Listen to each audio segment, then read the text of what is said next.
welcome to another episode of Heart Wild Podcast. I am so excited to be sitting today here with Michael Buckley. Hello and welcome. Hello, and thank you for having me. I'm so happy that we get to do this. So thank you for thinking of me. Thank you for inviting me, and thank you for just creating time and space to spend time with you.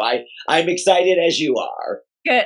It's actually we had to reschedule just because of the certain situations, and I have been looking forward to this conversation for weeks. So it's so great that you're here. Thank you for taking the time. I know you've got a lot going on, but it's just an honor for you to be here with us today.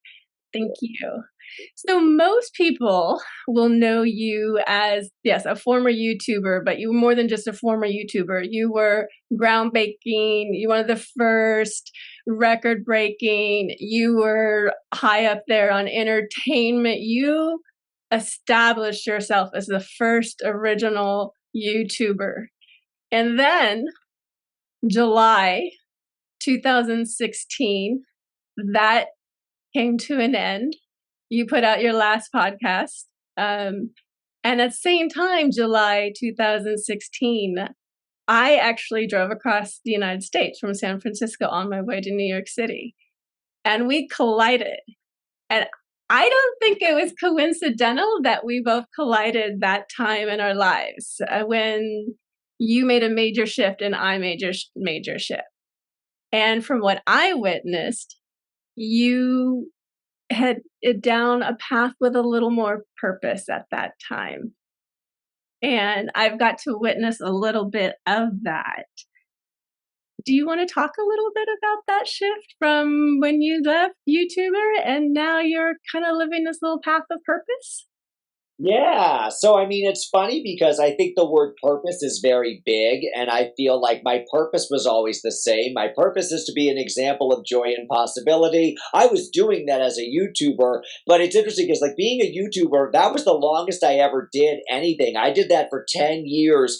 And there was no blueprint for success. When I was growing up, there was no, oh, I see this teacher or this doctor or this actor, and I at least have a role model. So when I very haphazardly became a YouTuber in 2005, 2006, there was no necessarily, way to make a living doing it. There was nobody to kind of look to for that. So when I look back now, it's amazing in my brain that I lasted that long. And I think it was, I always say YouTube was done with me and I was done with YouTube. There was such peace and closure in that. Like any marriage or big relationship, that was the moment when it had been leading up to that for the last couple of years that I had loved it so much, had been wildly in love with it. And then I just knew that I needed to do something else, that I wanted to do something else. As much as I was enthusiastic and camera ready and enjoyed being a content creator, I just became a bit exhausted of this online persona that I had created and no longer wished to maintain. And so by the summer of 2016, I was done. And when I watched that video back, that is called The End, there is a bit of relief and enthusiasm, but it's also scared out of my mind knowing that something that has been very successful and lucrative for me is no longer there. And so much of my identity had been wrapped up in being, I am What the Buck from the internet, and I am one of the first YouTubers. And I took that, very seriously, and I was very proud of that. And so it's interesting how, the years that were the most challenging for me was kind of 2014, 15 was the pre-challenging years. 2016 was kind of the come to Jesus year. 2017 was the year I actually stopped drinking and really changed my life. But I needed to kind of end the What the Buck show because that version of myself had kind of left the building. And I don't think it was possible for me to evolve into this version of myself if I was still chained to my desk and doing pop culture and making celebrity jokes. I still loved that and I thought it was hilarious, but it was still, I knew I needed to, become or let myself evolve into the 40, 50-year-old version of myself. But yeah, but I've always felt very purposeful. I have a tattoo that says joy. That says purpose. I feel like I never really struggled with purpose or happiness. I definitely just struggled with structure. I think I was, struggling with the reality of it all. Like I had this very romantic idea of my life that it wasn't real anymore. And so it was interesting to see, and to have to see myself on camera every day and be watching myself back like, it's over. Like it's over. Like again, it's weird when you're an actor and the role is over, you can go home and shake it off. But when you're an online caricature of yourself, it's like it's hard to shake it off because it's still Michael Buckley, but it's definitely an extreme dialed up version of myself that, yeah, like I was just not interested or willing to wish to be that anymore. So that was a long answer to a short question. But it actually, it kind of is what I was getting at, is that we have a life path, and when I say life path, that's about connecting with your heart, getting out of your head and what people expect of you and what society, doing what is expected of you, and instead listening to your heart and following that. And our life path is never a straight line. It's never easy. You just don't step out and find it. It's always evolving. And you kind of, I wanted to talk about that because your life path has evolved, and I think I witnessed that. Yes, you definitely had purpose because you do bring joy. You don't even have to try to bring joy. You just bring joy. That's just who you are. Yes, that. But I also say I've witnessed your shift as far as your messaging is more about individuals taking care of themselves, accepting themselves, celebrating them. That to me has become more apparent just watching you shift away from a YouTuber to the influencer you are today. So you actually, by bringing that up, saying, "Oh, that was my purpose then," and it's evolved, and we all evolve. Our hearts evolve. Our mind, it's not going to be a straight line, and that's part of what I was kind of talking about you becoming, your life path has evolved.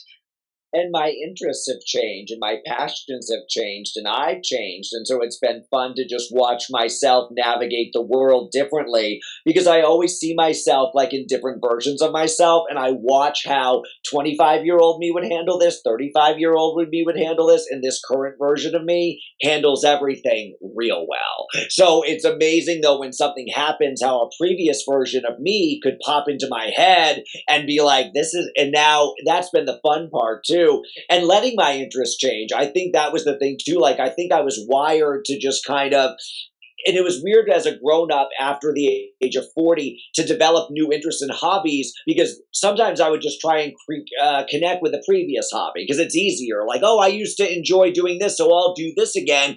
And then when I moved across the country, I started doing things I had never done before. And it was amazing to just be like, my willingness to throw baloney against the wall and not care because old me was so I have to be the best at everything or I have to be certain about it or I have to make sure I'm making this very educated informed decision before I do it. And then I sold all my possessions. I sold my house. I got in the car and I drove across the country, and whatever I had and was great.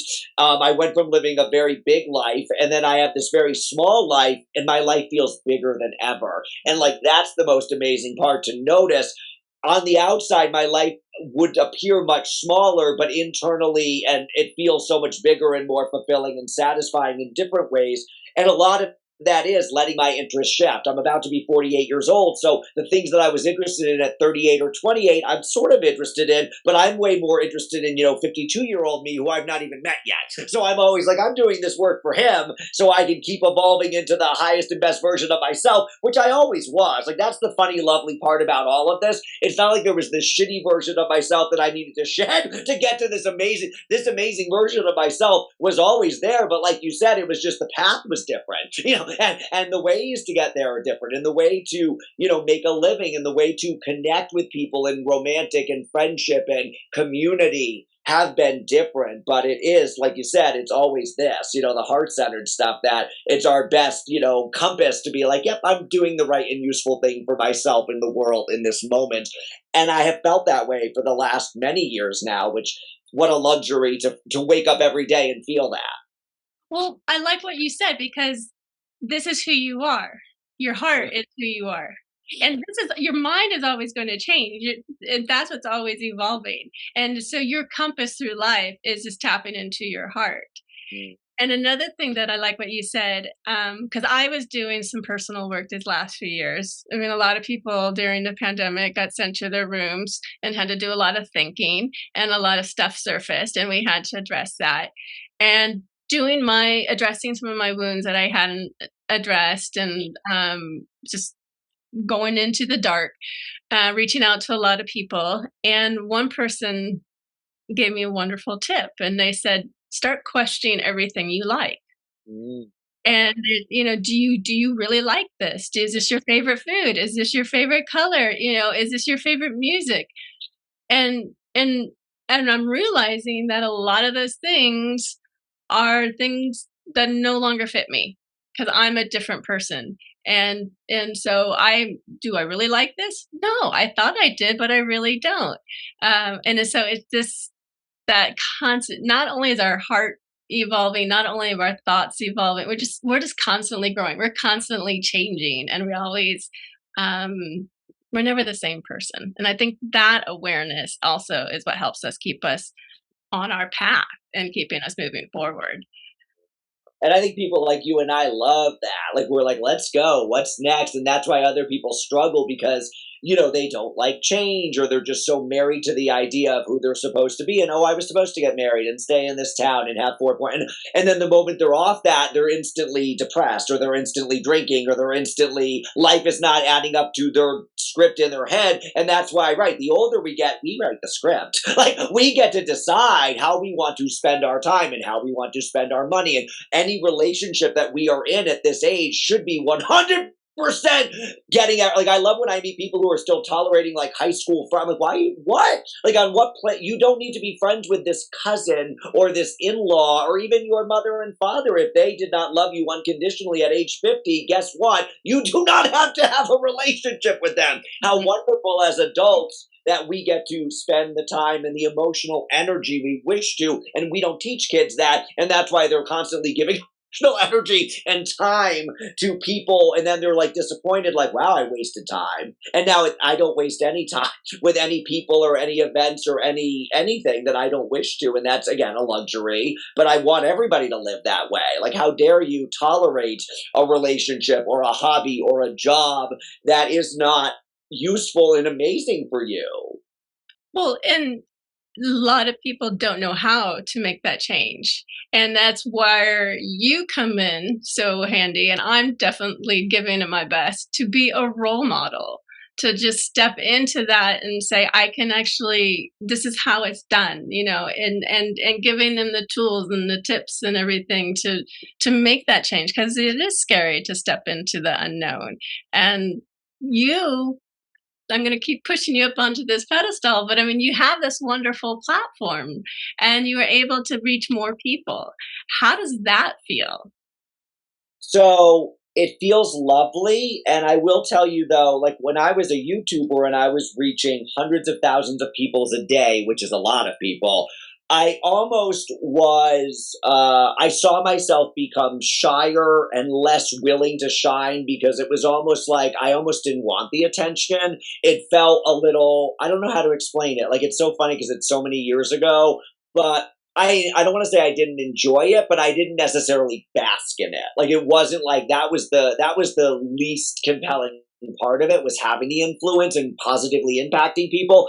That part at the time was a little more stressful. I think I wasn't able to enjoy it as much as I would now if I was that famous and successful, because at the time I was just so, oh my God, along for the ride of it. And at this current state, it's interesting because I have a very, a lovely relationship with social media. I've not made a YouTube video in many years.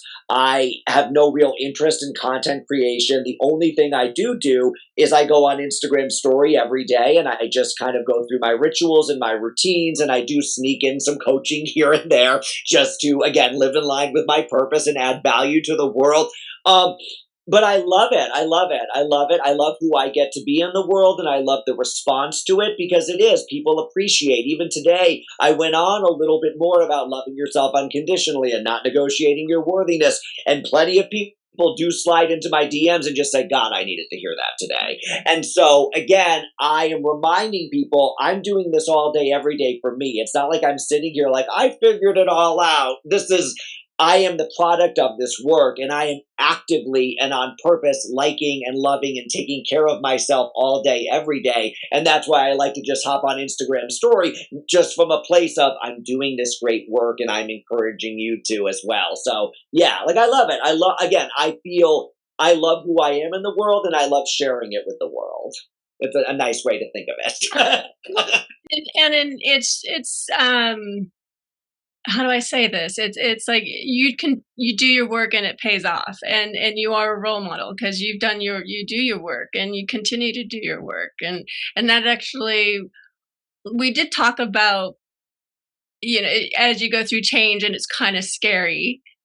How do you deal with that when how do you deal with your fears, I guess is what I'm trying to get at.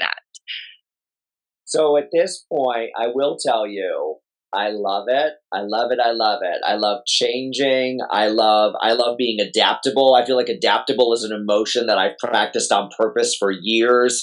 I think I felt myself getting older and crotchety and more set in my ways in my 30s. And I remember thinking, ooh, this isn't good. Like, and I remember feeling okay about it. I was like, oh, isn't that part of getting older? Is getting more set in your ways and more demanding and more, it needs to be my way. And now the older I get, actually, the more easygoing I get, which I love observing that. Like I said, a previous version of myself could have been impatient and demanding and whatever. And this new version of myself is just I still want what I want. Like, I mean, I have strong preferences. Like, I am very specific and I like things the way I like them, but I don't fall apart emotionally when I don't get them. So like that's the best part of the coaching work is I do prefer people be a certain way. I do prefer me be a certain way, but I don't judge myself or I don't judge others when they're not everything I think another person should be, or when I'm not performing to the level that I think I should be. So I have learned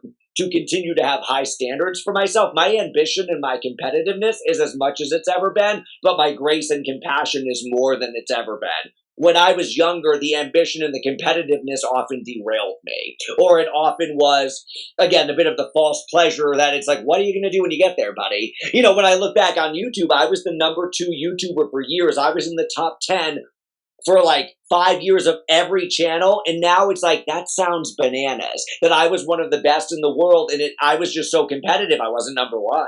Like it didn't necessarily please me that I was 8th in the world. I remember going to VidCon in 2010 and being a little embarrassed. Like I'm the 8th best, the 8th ranked YouTuber in the world. Like now I'm like, oh my God. Like I tell people now I was one of the top 10 YouTubers for years. Like that's a big accomplishment. But at the time, like I said, I wasn't able to enjoy it because I was a little too ambitious and a little too competitive. And so I like this version of me, which is ambitious and competitive and still loves to be wildly successful, but also has grace and compassion as I change. And again, embracing change. We tell people intellectually, what do they say? Embrace, lean into the discomfort, being comfortable, that is such an annoying phrase to a coach or a therapist to lob at a client who's just sitting there like, what the fuck? Yeah. So again, how do I really do that? And that's what people want to know. Like, how do I get uncomfortable on purpose? And I think for me, part of it was putting myself in emotional harm's way on purpose. Whereas when I was in my 30s, I was only willing to do things I knew I would be good at because my ego was so whatever. And now showing up in Denver and joining the gay men's chorus and playing ultimate frisbee and playing kickball and playing soccer and playing flag football. And I might not be good at it, but I love watching myself navigate because old me would have tapped out years ago because I'm not the best. I am 47 years old playing against a 27-year-old kid who played Division I in high school. And I'm still like, I'm going to play with this kid? Sure, because again, I'm comfortable being uncomfortable. I'm in emotional harm's way on purpose. And I always tell people, I am 47 years old. I've never died from an uncomfortable emotion. What a relief. Like again, I take great comfort in that. There is nothing. There is no anxiety or depression. I don't say depressed. I say melancholy. Like I was always melancholy. That was my sad word. I am on the side. I any anxiety or disappointment or melancholy, I'm fine.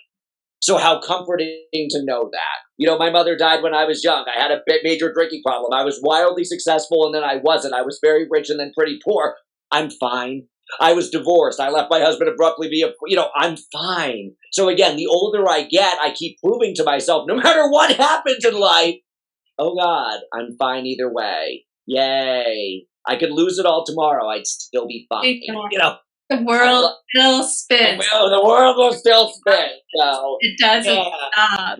And do you think that is just life experience? Like just as far as going through life and having your ups and downs and gaining knowledge on the way that helps you deal with the blows that you deal with today?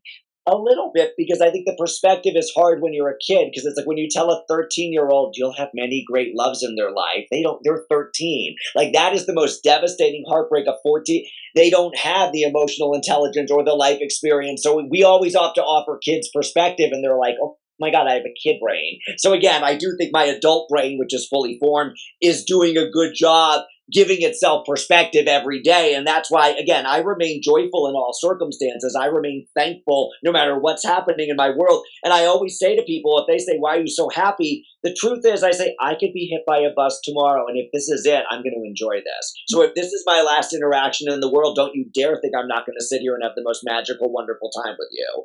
And that is how I live every moment. When I'm in the shower, I am joyful. When I am, exercising, I am joyful. When I'm stuck in traffic, I am joyful because, again, that is my contribution to the world. Is it easy to be like this?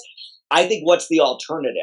I love when I meet people and they say, you're handling this well. And I say, I could handle it not well. Do you want to see that? Yeah, I do handle things well because I know when you see someone losing their mind at the airport, that can't be fun. So again, I am patient and I am lovely because that is what I wish to be in the world. So again, when people say you seem happy, again, what's the alternative? When people say you handle things well, I'm like, do you want to see me not handle it well? So again, I am at the point in my life when I do have useful thoughts and feelings and actions and reactions. And that is, again, great work that I've done on myself for all these years. Well, and yeah, from what you just said, you made a choice. I did. Everything in life, we have a choice, and if we want to react or respond, and you've gotten to the point of your life where it's so much better when you respond. And yeah, and for me, I know from my experience, like the hard blows and the lows and valleys in life, those are where the lessons are.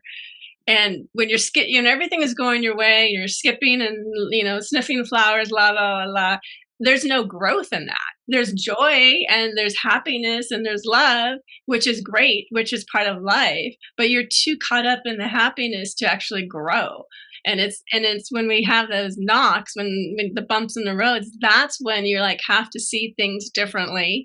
You have to decide how you're going to react or respond, and you have to maneuver through it. And I've gotten to the point now. I mean, yes, I'm a human. If something doesn't go my way, my instant response might be, ah! But then it's like, inhale, exhale. Let's just I don't want to be grumpy anymore. I don't want to be, being angry doesn't make anything go away. So I'm going to move forward with this as kind and graceful as possible because it just makes my life and everyone's life around me so much better. Right. I think when I'm at the airport and I have a delay, I can be upset and have a delay, or I can just have a delay. Oh, okay. So again, I don't need to add the emotion to the logistics. Like literally, I'm 3 hours late. I'm logistically inconvenienced. I don't need to be upset. Boom. What? Being upset is not going to make your flight. I could be upset and late, or I could just be late. Okay, cool, I'll be late. And like you said, no matter how much coaching or therapy or Brené Brown podcast you listen to, you're going to have lots of negative emotions. You're going to have lots of negative thoughts. And the first thought, I always say, first thought is generally not our best thought. So don't be surprised when your first thought is still, oh shit. Or the first thought is, who do they think they are? But again, how quick do I get to the second thought, which is, what do I want to do about it? So again, in most most people get the first thought and then they spiral. And it's like, you could have caught that first thought, but nope, like a dog with a bone, you just went to, and then now we're all going to die. So again, that's watching a brain go bananas from who the hell does she think she is to, again. Yes. To not like me, and I'm allowed to not take it personally, or whatever. Again, I need a second thought. I need a second thought ready to kind of counteract that first thought. I had heard someone explain the difference between feelings and emotion, and I think it's pretty legit. Like, so we're gonna have an instant reaction because we are an animal. We are Homo sapiens. We are an animal, and the way we were programmed, that if something jumps out in front of us, we're gonna get startled, or if someone disappoints us, we're gonna be sad.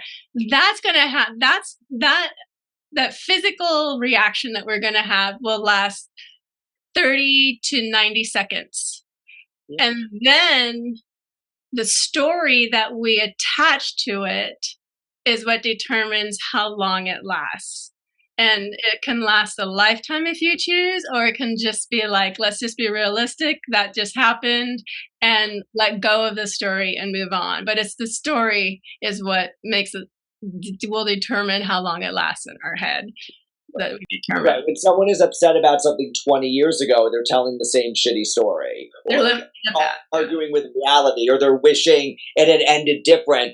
And it's amazing when I'm coaching someone who is not good at getting over things, and I'm like, it's amazing. Again, our brain loves a grudge, or again, it's very superior. I am right and they are wrong. I believe you, but you're the only one suffering emotionally 20 years later. So again, and I always tell people at this age, you can hurt me, beat the shit out of me, you can steal my money, you can slash my tires, I'll send you a bill, but at 47 years old, you're not going to hurt me emotionally without my consent. And that's the truth. Again, I might have a visceral emotion of disappointment or sadness, but I am very much responsible for my emotional life, and I do see the best in people regardless of them, and I do let, again, one of the presuppositions of coaching is, again, we are decent people with some shitty behaviors, and so, again, I do think we are mostly good, but we have shitty people, and even if you go on Twitter and the people who are lighting the world on fire, I wish to hold them accountable, and I will not vote for those things, but I do have compassion and empathy as a human being of like, oh, buddy, like it must be very challenging, and that's how they're showing up in the world. I don't condone it, but I also don't suffer emotionally at the expense of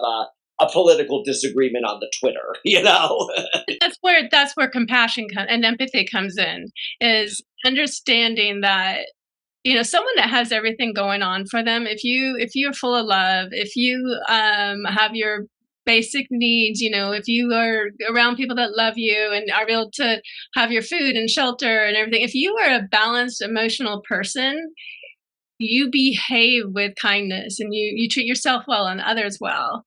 And then when people don't have their basic needs, that's when they act out. So do I approve of a lot of hate that's going on? No. But do I understand why? These people are hurting inside, and the reflection, how they act externally is a reflection of the relationship they have with themselves. And damn, I would not want to be living such a horrible, visceral life like that, where you're constantly in anger and constantly negative and constantly trying to reflect, project that onto other people. So do we support it? No, but we have an understanding of it, and having an understanding is where the change comes in, is making the world a better place, understanding where they're coming from. And knowing I can only do, and that's the thing, like I want justice, I want amazing things in the world, but I don't want to feel so, like as a gay person in 2023, I could easily shut down and be like, oh my God. Like 10 years ago, I felt so safe and I felt like we're good. Like we figured this out. Like it's so much better now. And now if I think about it, oh God, like they are actively fighting against, gay and trans people again. So it's like I could shut down, or I could just fight a little harder. And I could, again, have a safe space in my heart for understanding what's going on. Like so much of this is that, again, depending on where you grow up in America, you are operating like you're on a different planet. So it's always amazing. If you grew up in Arkansas versus you grew up in, Connecticut, you grew up on different planets. So it is shocking that we live in one country where we're expected to govern one nation. But again, that's why I'm like, right, even when someone, like I was once like walking down the street in DC, and I was a grown up, and somebody yelled faggot at me and my friend literally started crying, and they were mad the rest of the day. And they saw me react, and they were like, "How does this not bother you?" And I said, "Because I'm 40 years old and someone's yelling faggot at me." Now, if I was 14, it might devastate me, but I'm 40. And so again, if someone yells faggot in the street, my default thought is, oh my God, they grew up in Arkansas and they were taught to hate gay people. Like literally, like I feel awful for someone who has to yell faggot at the street. Like it must be awful to see a gay person and have to yell faggot. So no, I'm not mad. No, I'm not upset. It must be awful for this person to have to yell. Like they were brainwashed by their weird version of Christianity that again, there's a gay person, hell. So again, I'm not going to argue with them, but I'm certainly not going to be upset about it. Imagine being that, I mean, in that vibe there, like whatever they were taught, that's their energy that's going through them. That can't be a quality of life that anyone wants to be living. We don't need to, I mean, obviously we don't want them to be influencing our decisions and our actions, but they need help. I love how this conversation became that, but I'm also giving examples of things that if I'm not coaching myself, I could be upset by. And I'm just giving an example of if I'm not coaching myself, I could be very affected by a slur, but I'm not, I see what you're saying. Yeah. So actually, what are some of the things that you do to help coach yourselves? Like, what are some of your favorite tips? Oh, well, I mean, when I'm in a negative emotional state, I always say, could I let it go? Would I let it go? When will I let it go? That's my favorite. Because could I let it go? The answer is always yes. Would I let it go? And most people are like, nope. Nope. I'm gonna, so for me, when I'm in a negative emotional state, could I let it go? And I tell myself the answer is always yes. Would I let it go? The answer is yes. When will I let it go? Oh, 1 more minute. I'm good. Again, no one is dead. I'm just a little annoyed. So again, I'm really good at letting go of my emotions by giving myself permission to letting go of my emotions. And I also love, the Sedona method. What am I feeling? Where am I feeling it? So I'm really good at naming the emotion, giving it just a description and an observation. And then the next thing you know, it's done what I needed to do without suffering. So I've become really good at, again, noticing and allowing my negative emotions versus being at the effect of them with tips like that. I mean, I'm an avid journaler. So much of my life is left side of the page, right side of the page. Left side of the page is my unsupervised brain rabbit hole. This is where I just kind of let it all out. And then the right side of the page is my coaching brain. What do I want to think? How do I want to feel? And so much of this page is also, and that's all I'm going to think about that. Like that's when people come to coaching and they're like, how do I stop overthinking? I'm like, good luck. I mean, you will have a million thoughts, but if you can coach yourself, you can learn to, I have a million sentences in my head. And then I write down the 2 useful sentences, and then I write in parentheses, and that's all I'm going to think about that. And let me tell you, it is like giving my brain permission to just, you're done. You're done. And then my favorite thing to do for my mood elevation is this journal is just all of the gratitude. That's one tab. These are things I'm grateful for specifically. Self-appreciation. These are nice sentences I write about myself. Accomplishments. This is all the great things I do in the world, and that can be little wins, small victories. And then this is the best part, acts of kindness. So these are all the nice things I do in the world. And so, like people who are not great at journaling, I'm always like, oh, just keep a journal like this. Like the science is pretty strong. If you do this for 2 weeks, your emotional health is going to uptick. So like those are my favorite things to journal that are really easy to start. Yeah.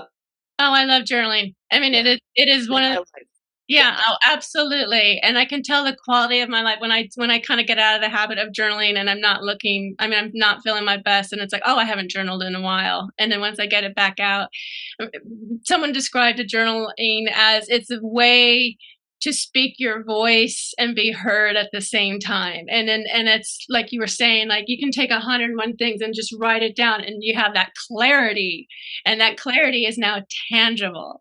And no judgment, no criticism. You just took your thoughts and just put them into a nice little place that you can understand them. And all you need is a little pen, paper, or even a pencil. Yeah, and I think our brain is too messy. I love when people I work with don't write things down. I'm like, I love that you think you're going to be driving to work and solve this, because your brain is going to keep doing this until you actually write it down. And most people, like this is where all the limiting beliefs come in. Most people have, 30, 40 years of sentences that they don't realize how heavy they are and how until they see them in writing. Because you can write down affirmations all day. You can do positive BS and you can think all that. But if you've got 3 to 5 sentences that are still looming, they're going to knock those cute little affirmations over every time. So if you don't know what those heaviest thoughts are, you're screwed. If I had 10 thoughts about you and 2 of them were nasty, those 2 nasty thoughts would happily knock over my cute little thought about you. So there is something powerful about seeing in writing that your brain doesn't realize how much that one sentence keeps knocking over all your cute little nice little I hope you write affirmations, but you also need to account for all the shitty thoughts too. You can't just be sitting there sunshine and rainbows. You have to write down, I would not have been able to be like this because this is a lie then. Like if I didn't know all, like you said, the dark, if I didn't know all the shitty thoughts I had, I can't just sit here and write, you're a good person. You see the best in people. I have to write down all the real, true, and believable thoughts before I can actually create a new. That's right. When they teach beliefs, they think you can't throw a new belief on like old evidence. So if you've got a lifetime of evidence for this shitty thought or shitty belief, you can't just come over here and be like, I believe this now. You have to build it on new evidence. And that means new thoughts, and that means new habits, and that means new behaviors. And so, again, this is work. This is coaching yourself is like going to the gym for your brain. And like you said, you get in shape real quick, but then you stop exercising, you get out of shape real quick. If you don't journal for a couple days, your brain loves to get messy again. And so, again, this is ongoing great work for all of us. It's not like we just, I got it. I got it, my emotional health. I got it, my physical health. I got it. Every day, I am committed to my emotional health, my physical health, my spiritual health, my financial health, my relationship health. And that's one of my favorite things about you, because you and I both do this. Not to go, too sideways, but we both take ourselves out on dates. Oh. And it's just because it's about taking care of yourself. And it's one thing I'd love to see more people do. If you're something that you've been dying to do and you're waiting for the right person to come along, I feel like don't wait for the right person to come along. The right person. Exactly. The right person has already come along. I am wearing a Cartier love ring because I am in a deeply committed relationship with myself. I don't even identify as single. I am deliberately solo. There's a whole movement of solo people. Like, I'm not single. Single implies I'm available. I am deliberately solo, mindfully on purpose.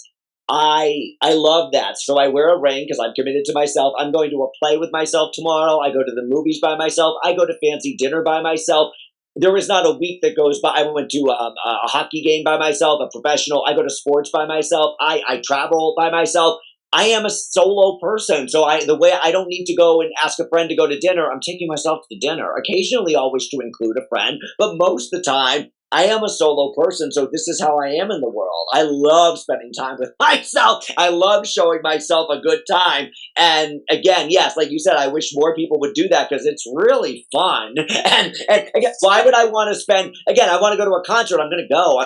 Who wants to go? So much of my younger life was asking, who wants to go to this play or who wants to go to this concert? And this version of me, I just go. And maybe I'll buy 2 tickets and invite a friend just in case someone wants to go with me. But in general, I'm just doing it for myself. I do it because it's exactly what I want to do. And I do it how I want to do it. I don't want to take a bus. I want to take an Uber. I don't want to sit in the front row. I want to sit in the side row. It's like it's everything the perfect date, like everything that I want, I get to do. And if I want to bring someone along, great. But I'm going to have no matter who I'm with, because the ideal person I'm already with. And yeah. Yes. It's so good. Again, if you're going to be in a partnership someday, that's the thing. It's like we're brainwashed about what love is. And it's like, it needs to be this. Nope. Again, if you as an adult find an adult you wish to spend time with, lovely. But if you're looking for your perfect match and they need to, again, you're doing it wrong. It's like, again, I hope if you wish to find a partner, that you find someone who you can just love regardless of them, and you can just let them be them in the world, and you can be you in the world, and maybe you go on vacation together, maybe you live in South. There's so many ways to be partners that are not this primitive version of marriage that we were brought up. Happiness is a partner and children, and yeah, no. I No. mean, no, it doesn't need to be. Like, again, happiness is what you make it. It's not, all the traditional things we're talking. Again, but if that's what you want, yay. But someone like me, I tended to miswant because I was, again, brainwashed to think that's what you want. And then the moment I didn't have it, I was like, or there were so many times in my life I got everything I wanted, and then, oops, I didn't want that. And so that's the amazing thing at this age, to know exactly what I want, because I tend to not miswant at this age. Like, I know what I want, versus 20-year-old me kind of got married because I'm supposed to get married, and all those things. So Well, our likes and our dislikes and our actions, our decisions were not ours, and now we have to, go through a transformation of realizing, who am I, what do I like, what am I, and we've gotten to that point, and it's freedom yeah, to be able to have that connection. yeah. Yay. This has been lovely. So I'm gonna just Lovely. absolutely lovely. I'm gonna give you the mic one more minute. Is there anything you wanted to share today or anything you thought I was going to ask and I didn't ask, that you just want to bring up and share with everyone out there? I appreciate the opportunity. And I think it's just the constant, like you said, the invitation is to check in with yourself. What do I want? Who do I want to be in the world? And, I need that to be current, and I need that to be mine, and I need to be really intentional about it, and I need to be clear with it. It's amazing when people don't get what they wanted in life because they were I love when people are like on a dating app and they say, I'm up for anything. And I'm like, you'll get nothing. Like I'm up for anything. Or when you go to a job, I'll put me anywhere. There's something about, if you're a utility player, they're not going to use you. Or if you're open to anything, I'm really, not to be too laws of attraction-y, but I tend to get nothing. So I want to be real clear, like who I want to be in the world, and every day I get to be that person. And the thing is about all this work is, you're already amazing.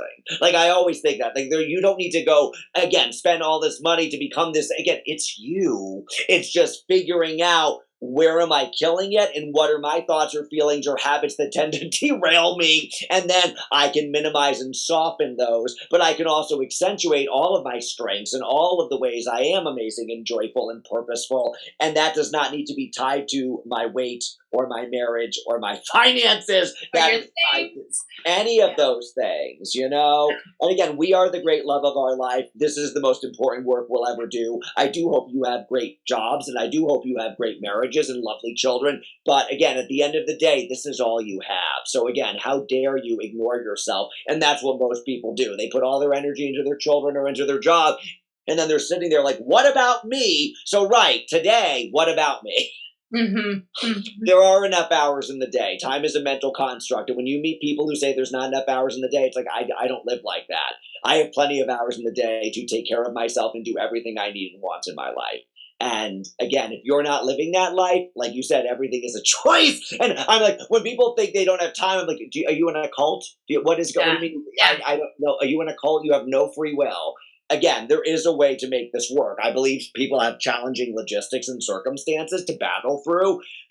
And like you said too, the most important part of my life and the most interesting part of my story was the 2 years on the couch when I was drunk and in indecision and really going through it. Because when I'm successful and rich and happy, like you said, I'm not learning that much about myself. I'm just kind of along for the ride of that. So I thank God every day for those difficult, challenging, self-doubt, confusing, overwhelming, crying in the corner moments, because like I said, on the other side of that is this version of me who was always there, but takes great comfort in knowing I can kill it, I can lose everything, but I still get to be an example of joy and possibility. Yay! That was a long No, speech. that was really no. I mean, basically, and I love what you said is just like to find your true path, to have that connection with your heart. It's all about having. It starts with the relationship you have with yourself. It's the most important relationship you will ever have.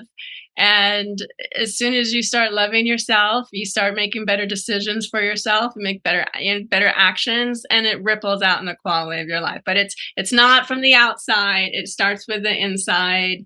And when you make that choice and you take the steps towards it, you're going in the right direction, and you just keep on going, and then it'll just pile up, and you just get that momentum going. That's, I just summed it up for I you. will stop looking for. I always say I will stop looking for external solutions to internal problems. I will stop looking for external solutions to internal. Like again, thank God. And I will love myself unconditionally. I always think it's a process, sure, but it is a decision. You could decide today that this is the day. You can go to therapy for 20 years and talk about how unlovable and unworthy you are, and you can work on that, or you could decide today. Like the brain loves a decision. I decide I'm not going to negotiate my worthiness, my lovability. I love myself regardless of myself. There is no better version of me than this version. I can improve and I can get, but this is still a lovely, wonderful version of me. And if I have some shitty behaviors and habits, I can work on those. But it doesn't mean I'm not worthy, not lovable, not beautifully as is person. That's one of my tattoos. It says as is, to remind myself I love myself as is. Of course, I wish great things for myself, but I love myself as is. Always, always. I love myself regardless of myself. I love you regardless of you. But that's having compassion towards yourself.